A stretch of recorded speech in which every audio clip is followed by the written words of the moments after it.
Talk and Rock Radio, where friends meet at the intersection of life, inspiration, and music. Here's your host, Rick Kern.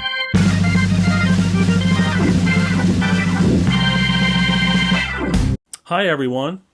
Welcome to Talk and Rock Radio. You know, it was about 15 or so years ago that my wife and I met a band here in El Paso called Del Castillo. They're from Austin, and we immediately just loved this band. We'd stayed in touch with them through the years, and, you know, it wasn't too much longer after we first met them that I met their manager, Preston Sullivan. I hadn't talked to him in quite a while. It's been several years, and so I was looking on his website the other day, and I noticed a new talent that he's now managing.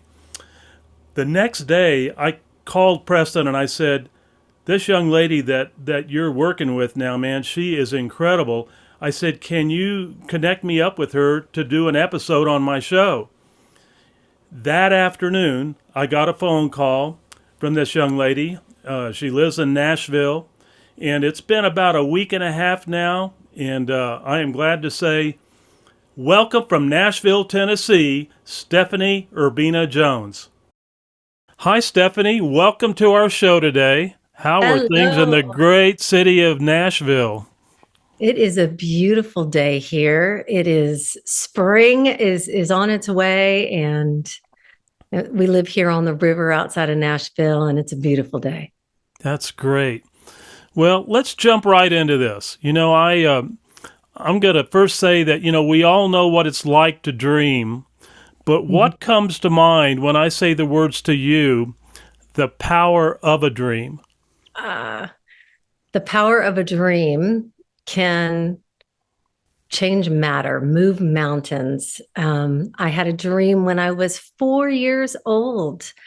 It was so clear. I could see it. I was standing on a stage, and the heavens opened up and sang through me to an audience, and that love came back from the audience through me back to the heavens. And I have been living, chasing, becoming that dream since I was 4 years old. Expound on that as far as the transition of the beginning of it and what happened along the way. I know there were a lot of things that you and I have talked about before that had a lot of miracles along the way. Let's talk about some of these great things that happened in the transition process of this dream. Well, I kind of think about it sometimes like a pinball machine, that the dream is there, and it's, you know, we've talked about this too. I've understood it now. Those dreams have a destiny, and they're charged. They're charged from my heart, from the great beyond, a God of my understanding, and then the intention, the life, the love that I put into it. I was gifted early on, recognized that I could sing, but I was really shy and didn't feel worthy of actually living that dream. I tried and was in bands, but it never suited me. You know, I was always searching. So I thought maybe I'll work on the business side. And that kind of, you know, the pinball machine sent me on another direction and to writing songs. And once I got to writing, I was like, all right, I have found my way. This is my destiny. You know, I was a writer for Sony ATV Tree and was doing incredibly well and loving my life when my abuelita, my little Mexican grandmother, called me to her bedside in San Antonio as she was passing. And that moment was a signature life moment that shaped the rest of my life. That was 23 years ago. And on her deathbed, she said she was talking to my grandfather on the other side. She was talking to me, and back and forth, these conversations. And then right before she passed, like this transcendent moment where she looked at me and said, Mija, look at me, you know, and she was like looking through me, and she says, you are going to be a mensajera. You are going to be, you know, celebrating our culture all over the world in song. And you're going, she said these words, I'd never heard them before. She said, you were going to be making country music with chili peppers. And I was like, Grandma, because I had been pulled away from my dad and my Mexican culture as a little girl, and actually told not to tell anybody that I was Mexican American. And so I hid this part of myself. Nobody knew, because I, like Linda Ronstadt, didn't necessarily look like I was a Latina. And so on her deathbed, I said, Grandma, I can't do this. This is like, I don't even know how to speak the language. I was pulled away from the culture. And she just is like, look, right before she passed, she said, you will. And so after she passed, I got on a bus with a bunch of chickens in Laredo, and I landed in San Miguel de Allende, Mexico, long before it was the it city in the world. And I was there. I was going to be there for 6 weeks, and I ended up staying for 4 months and fell in love with my culture, fell in love with la comida, fell in love with the music, fell in love with the passion and the connection to life. And I was like, she's right. This is who I am. And, I only left Mexico to come back to Nashville because I had a vision. My great-grandfather, Manuel and Naya Urbina, came to me in a healing session with a curandera. And very clearly, he said, you are to go back and begin making records and telling our story. And so that was 22 years ago, 9 albums, toured 14 countries, and on my way to this moment of living, Manuel's destiny, and of sharing, as my grandmother said, country music with chili peppers, celebrating our culture in music and story and song. So that's just a little bit of the tale. That is so cool.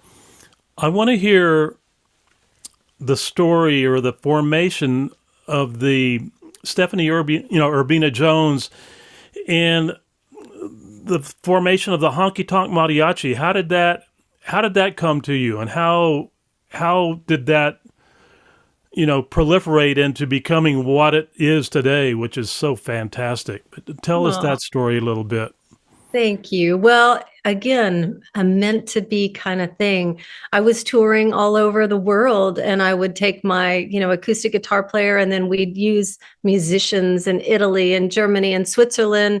And I would always try to add in the sounds of mariachi, because that, for me, when I was 4 years old, like seared into my being, this joyful sound, and the passion, the love, the tear jerking, all of it. I was like, I want to carry that forward. That was my understanding of our culture.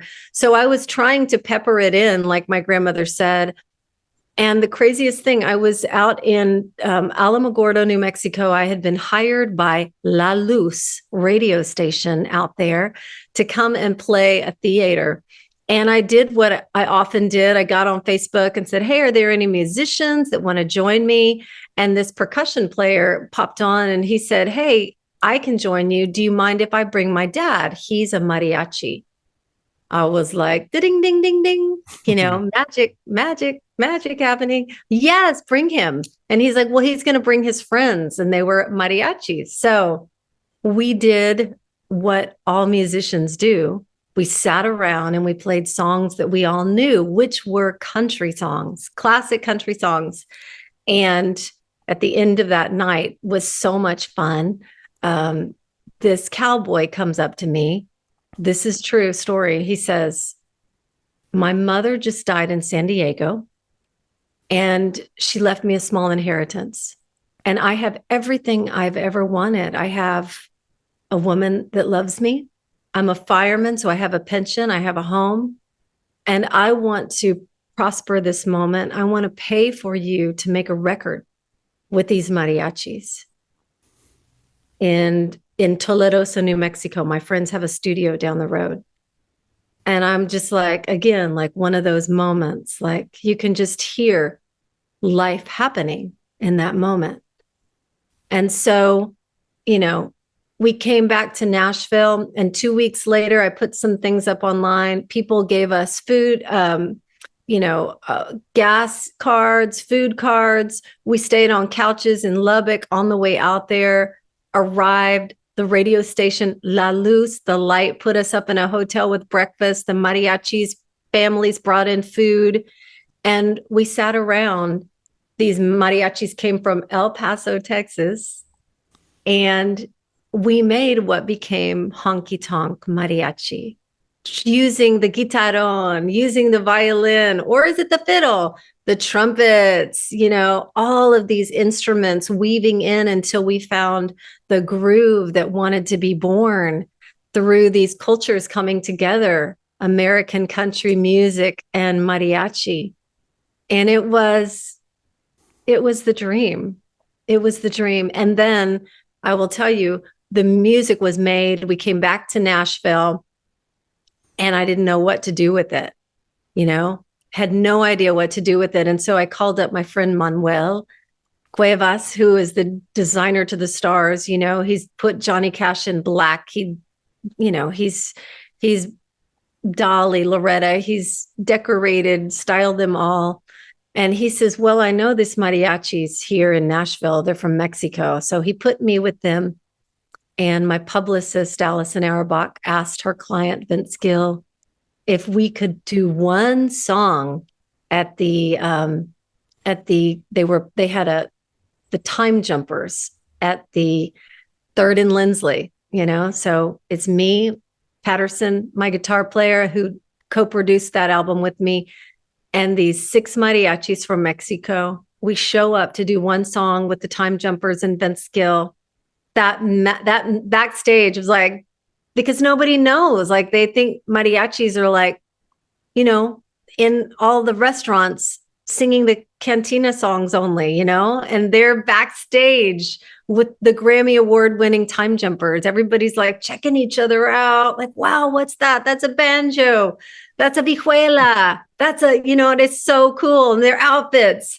So we got on stage. This was going to be the record release because I didn't have any money. And we do one song. Is anybody going to San Antonio? And the crowd went nuts. And Vince was smiling. We had so much fun. And my husband caught it on the phone camera.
And that video went viral. And the next week, I was invited to make history as the first artist to bring mariachi to the Grand Ole Opry stage.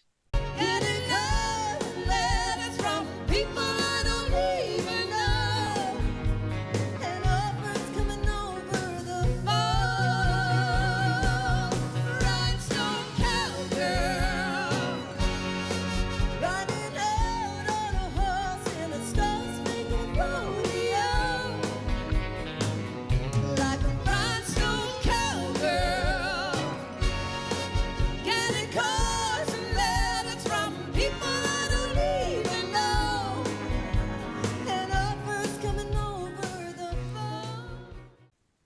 So that's how it happened.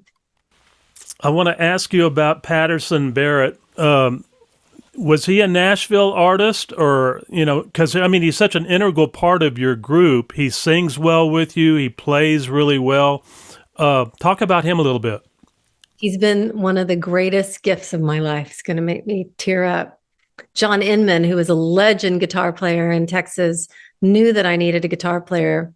And John really understood as a musician how important it was to bring these cultures together in music. And so he was always playing with me and supporting, and he connected Patterson and I, and Patterson was on his way from somewhere and stopped in Nashville, and we were on the back porch just playing songs. And it was just, again, one of those things where you go, that's magic. There's something here, right? And, Patterson was just all about the song, all about the music. He played with me in all the crazy situations. Like, we have an offer to play in Washington State for, let's say, $150. And it makes no sense, except for that it makes sense in our hearts. He would be like, let's do it. All right. You're in the back seat. I'm in the front seat. Let's make this work. He was always a part of the music. And he spent such a big part, of his life in Texas, that he understood this fusion of culture. And so he's been my band leader. He's been the arranger of all the violins and the trumpets, and my friend. I can't say enough about him. I can tell you for sure, Honky Tonk Mariachi would not be here if it weren't for Patterson Barrett. Now, does he live right there in Nashville with you, Steph?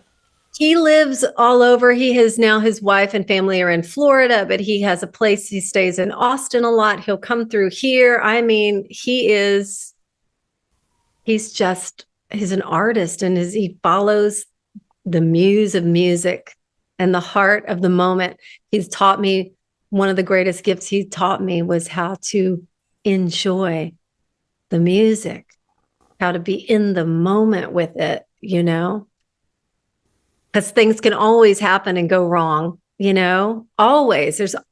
There's always something, whether it's a flat tire or, I don't know, a venue. There's always something, and Patterson really knows how to harness the moment and to get in the music and make joy,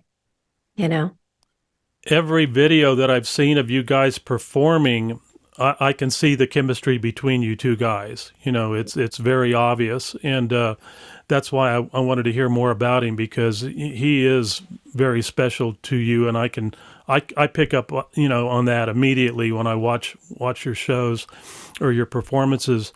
Okay, you alluded a moment ago to the Grand Ole Opry. I want you to talk about what that must have been like that night. And I mean, it's cool. It was, I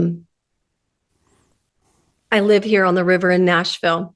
I built this house 20 years ago. It has 3 floors. From the top floor, you can see the top of the Grand Ole Opry. Wow, how cool. So I would go up there, and it'd be my living prayer. I would dream it. And every year it would seem like it was further and further and further away.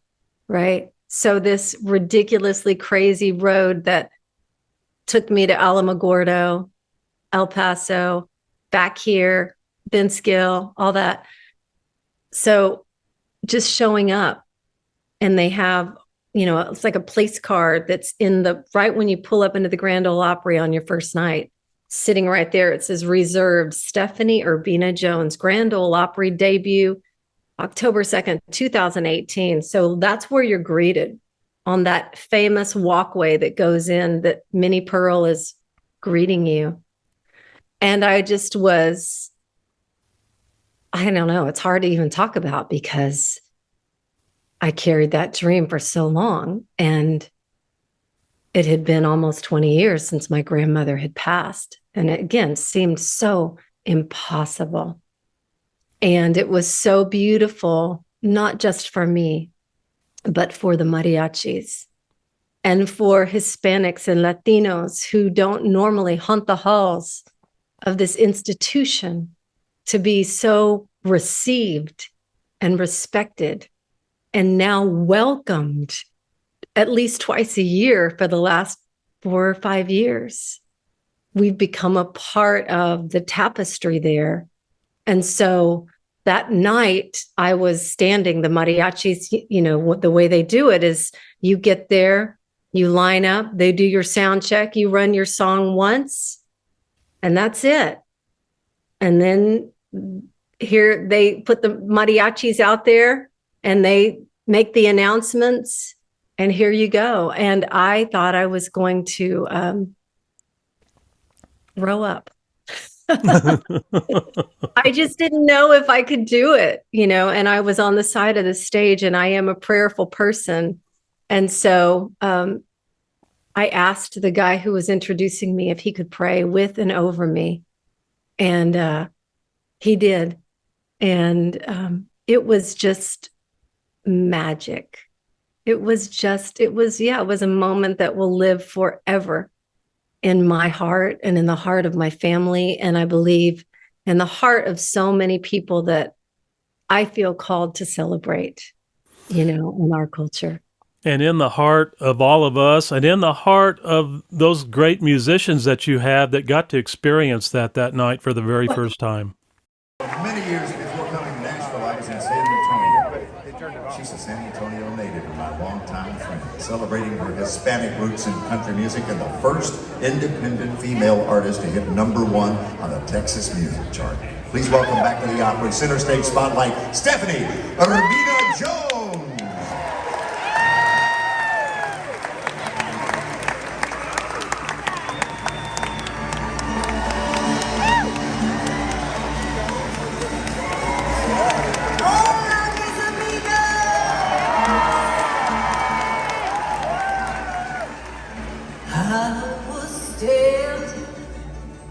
By the window,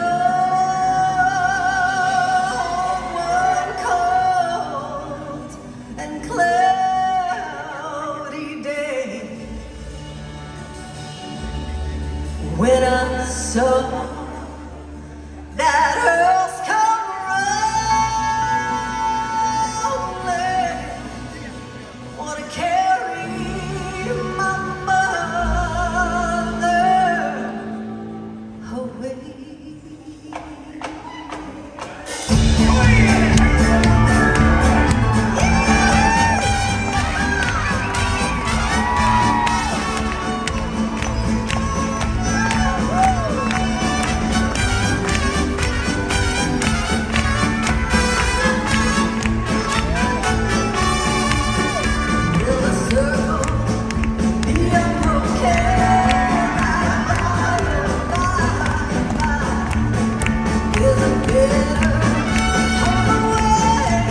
that made us strong.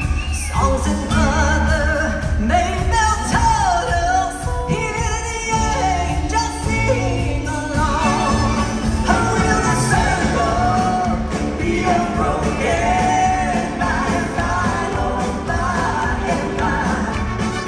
There's a better home away in the sky, oh, in the sky. Oh, will the circle be unbroken by and by, oh, by and by? There's a better home away in the sky, Lord, in the sky.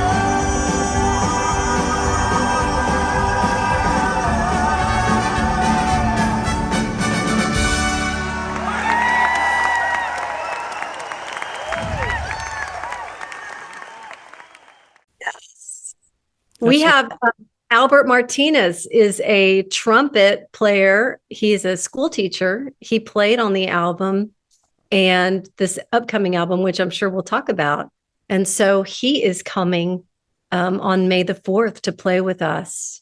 You know, this was been a dream of his. So we're one by one bringing the mariachis. Juan Ortiz from Las Campanas out of San Antonio, which were they are the mariachi of all the mariachis that kind of he's come and performed with me on the Grand Ole Opry. It's such an honor to share it and to witness their welcoming into the heart of country American music. So cool, so cool. Okay, now let's jump from the Grand Ole Opry over to El Paso, Texas, to the Sonic Ranch. The culmination of this dream, called Manuel's Destiny, started being created at the Sonic Ranch, which is about 30 minutes from my house. Been there numerous times on different projects and stuff, and I tell you, must have been a great time, great fun for you to be at the Sonic Ranch. Talk about that experience. It was unbelievable. I had a producer that I respect so much, Paul Worley, told me about the Sonic Ranch, and I went out to do a gig, and the same guy that played on the first album, I said, "Do you know the Sonic Ranch?" He's like, "Yes, I know, Tony, let me take you out there." So we went out there and I was like, this is it. So the dream was built in my heart and in my head. It was like, I was crazy with this dream. Came back, told Preston Sullivan, my manager, this is it. We have to do this. The mariachis are out there. And we were in the middle of COVID. So it was kind of like crazy to even consider. But one thing led to another. A believer said, let's do it. I will support you in making this record happen. And so we showed up, and I can't remember how many of us there were, but I guess a total of 11 musicians, 2 violins, 2 trumpets, guitarrón, vihuela, drums, percussion, acoustic, electric, and me.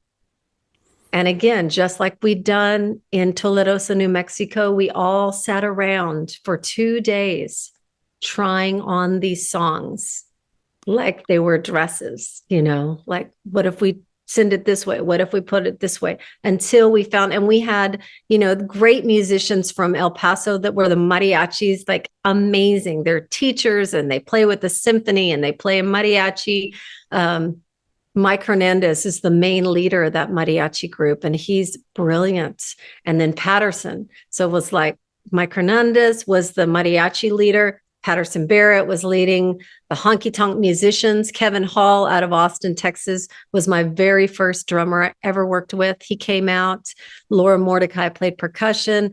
And we had Honky Tonk guitar player out of Nashville, just all coming together until we found the heart of the song. And then the next day we went in and started rolling the tape. And it was everything I ever dreamed it would be. It had been swimming in my heart and in my head, this orchestration of sound that I'd seen on Sabido Gigante, and on this in San Antonio on the streets. It's just like, and there it was. And the album was a story in song, It was it was the dream, taking Manuel's destiny, my great-grandfather, his dream, and merging it into mine and telling this tale of this little dreamer, you know? It was amazing.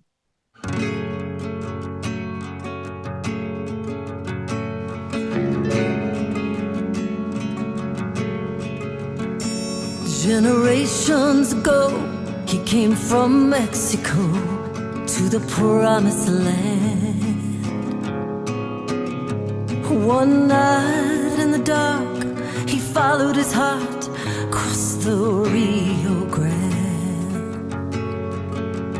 Oh, he walked from El Paso alone on a dirt road with the sun shining down from above, to old San Antonio, where he found his home and someone to love.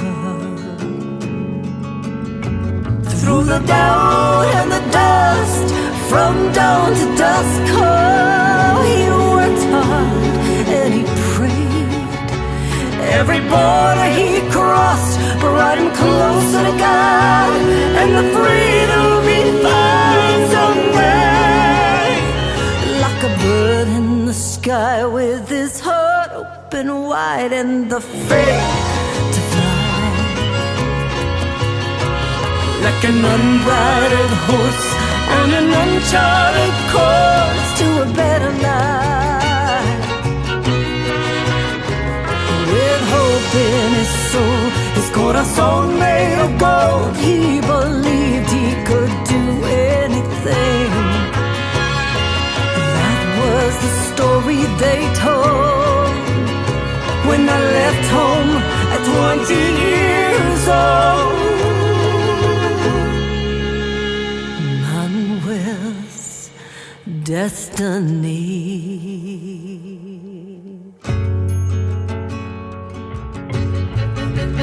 So I got in my car with my Spanish guitar, bound for Tennessee. As I drove through my fear, I felt his spirit near. It was guiding me. I was strong, I was able. I waited on tables, said yes sir, no ma'am, 'cause I knew I'd get the chance for my dreams to dance and do what I was born to do. In the sky with my heart open wide and the faith to fly. Like an unbridled horse on an uncharted course to a better life. With hope in my soul, his corazón made of gold, I believe I can do anything. It lives on in me. I'm so grateful to live and be free. Like a bird in the sky with his heart open wide and the faith to fly. Like an unbridled horse on an uncharted course to a better life. Hope in his soul, his corazón made of gold. He believed he could do anything.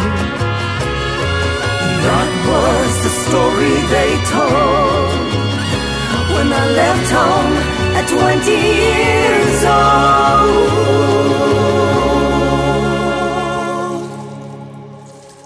Manuel's destiny.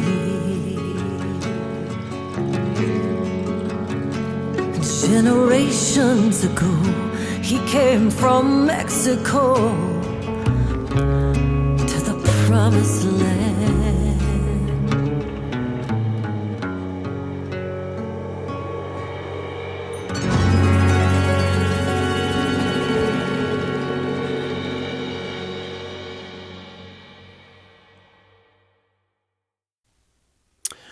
In the process of putting your songbook together, when you write your songs, who are your major influences, Stephanie? Well, of course, Linda Ronstadt. She's the bar. I mean, the songs, the sound, her voice. And now, like, we didn't know that she was a Latina. You know, when I was listening to her records growing up, I didn't know. I was like, so when she came out with Canciones de mi Padre and she was honoring it, then it was like it all made sense. All of like the way that she harnesses her voice and uses it like a paintbrush, that became my intention. It's like that's how I want to use my instrument, you know? And so Linda Ronstadt, who covered all the musical ground, and she told all the great stories and songs. And then she brought in the mariachi, and I was like, and I'm going to write that. I'm going to take those influences and I'm going to write those songs, and we're going to tell that story with all this symphony of sound. So, of course, you know, the Eagles, the Tornadoes, Santana, all this, you know, this menudo of culture. And also, you know, growing up listening to, you know, Marco Antonio Solis. I covered a song of his. I rewrote it in English on the album, but it's just that romance, you know, and that is just when you see and experience that live, it is wonderful to have people experience that, you know. You also did a song that I used to sing with my last band, and that was Let Your Love Flow by the Bellamy Brothers. Oh, I love that song. I love that song. Oh, my goodness. And what a treat on the album. You know, I toured in Europe, played a festival with them in Switzerland and met them, and was so honored that they gave me, you know, not only supported me in re-recording a version of their song, but then sang with me on it. I mean, unbelievable. Doesn't get any better than that. No, it doesn't. It doesn't. In 2016, you did a song called El Camino de mi Vida. It's one of my favorites. You know, when I first heard this song, it brought to mind the group Del Castillo. You know, I don't know if it's just by chance or what, because, you know, those are great friends of mine, and I know Preston is fond of them too. He used to manage them as well. And but that song, talk about that song a little bit, about what the inspiration was of that song. Well, I think that, you know, I can still remember there's like these moments along the way, from Linda Ronstadt and Johnny Cash to Canciones de mi Padre, to being with my abuelita and watching Marco Antonio Solis on Sábado Gigante. And then I remember, you know, being little and watching the Grammys and seeing, what's his name from Miami? Living La Vida Loca, you know? Yeah. And, Mm-hmm. oh, it's like, what's that? That's that, you know, the merging of this hit songwriting with the passion and the vibe and the horns and everything. So for me, I'm always like moving in that direction. Where's that song? And so El Camino de mi Vida, which has never been recorded and released. That song is like the next, you know, but as a musician, you must have heard it and known it. To me, I end my show right before I end it with Adios, mis amigos. We do that song, and mariachis make me cry, because it is that signature, like, here we go. So I'm glad you like it. This is one of my all-time favorite songs. I hope you like it. This is called El Camino de mi Vida, the road of my life. I want you there. I want you there. I want you there.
de mi vida.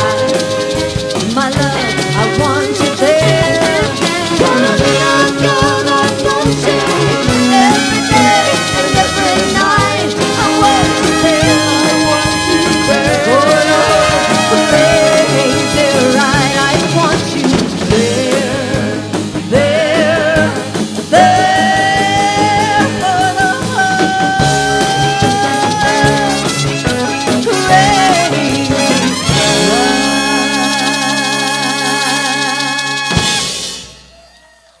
I must have known that that's one of your favorites because I don't know, I just something just sang to me on it. I just love it. It's just it's got such a good groove to it, and in the words and the mariachis. I mean, it's so good on that particular song. I just love it.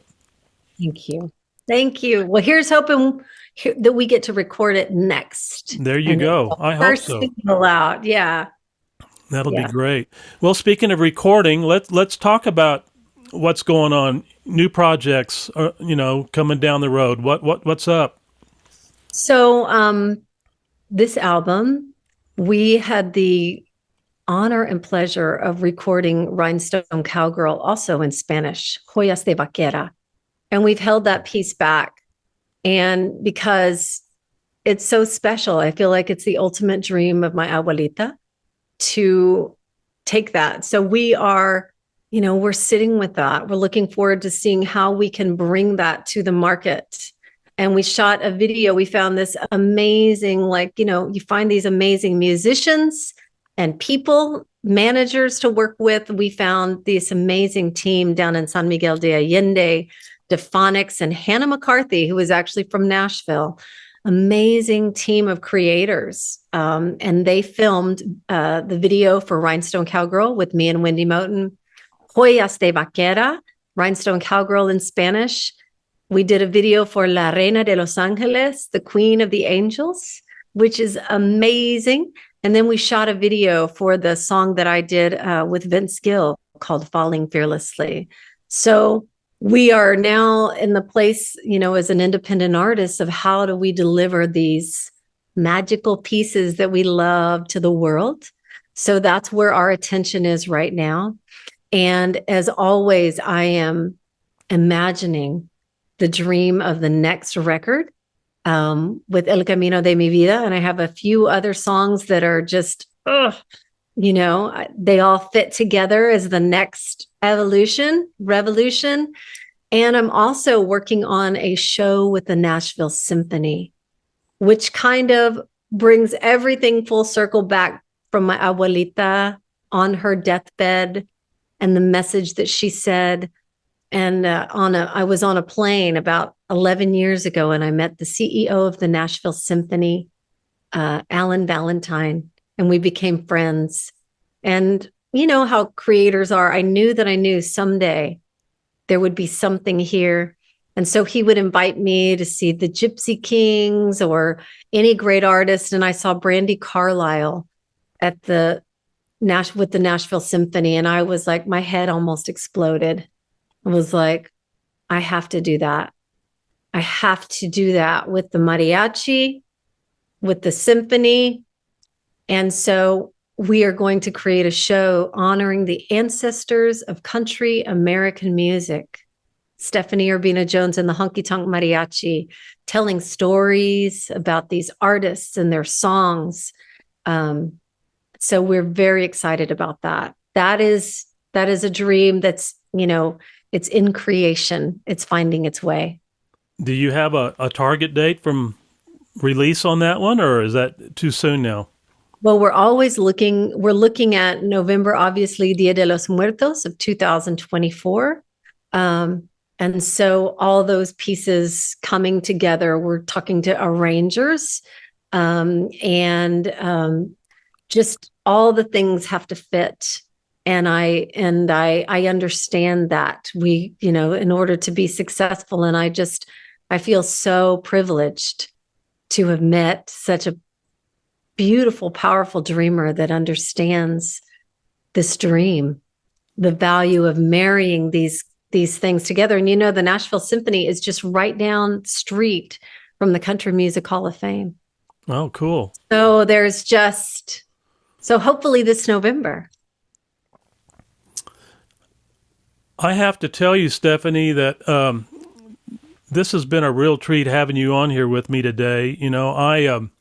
Before we sign off, I just want to, hear any closing thoughts or anything that you might want to share with us before we end this fun little show today, I want to share this last little story because I think it's so important.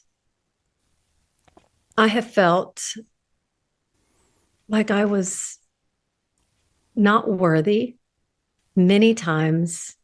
I have felt like there's no way these dreams can come true. Who do I think I am? What are we doing? Mortgaging our house again out there on a crazy dream. But this world is built and rebuilt on dreams, on the power of a dream, on the power of a heart, on the power of believers and music, of all of the mediums and ways to reach across the borders and to be a bridge to change the world, to change our hearts. It's the most powerful medium we have. My great-grandfather, Manuel and Urbina, crossed the border in El Paso, which brings you and I full circle. In 1907, he had nothing but a Bible, y'all. Carried his Bible across the border. He was leaving his faith. He was leaving his country, his family, following his heart, and to preach the gospel with this Bible. Would you believe that in a giant moment of doubt, call it a year of doubt, a year of drought, out of nowhere, I get a message on Messenger from some guy I've never met. He's found a Bible in an antique store in San Antonio, Texas. And he knows my name as an entertainer, and he reaches out and he says, "Are you Stephanie Urbina Jones?" "Yes, that's me." "Do you know Manuel and Urbina?" "That's my great-grandfather." "Why?" "I found his Bible in this antique store, and I believe it's yours." I got that Bible sent to me just months before I made history on the Grand Ole Opry. I believe that our ancestors, our loved ones, and all of life is working within us when we're dreaming. So follow your heart. It knows the way. That's my message. In my journey, Stephanie, of doing these podcasts, I have been blessed to meet many great artists, not by chance, but by a power, and maybe call it spiritual intervention. Yes. Maybe, that make these introductions a reality. And this is one of those special connections. I want to thank you for your beautiful spirit, inspiration, but last but not least, your beautiful talent, your wonderful talent. Muchas gracias, mi hermosa amiga. Muchísimas gracias, mi amigo. Gracias a ti. And in the words of my new friend, Stephanie Urbina Jones, gracias y adios, y'all. Gracias, y'all. Thank you so much for having me on. Thank you. Thank you. And keep up doing the great work you do. Thank you.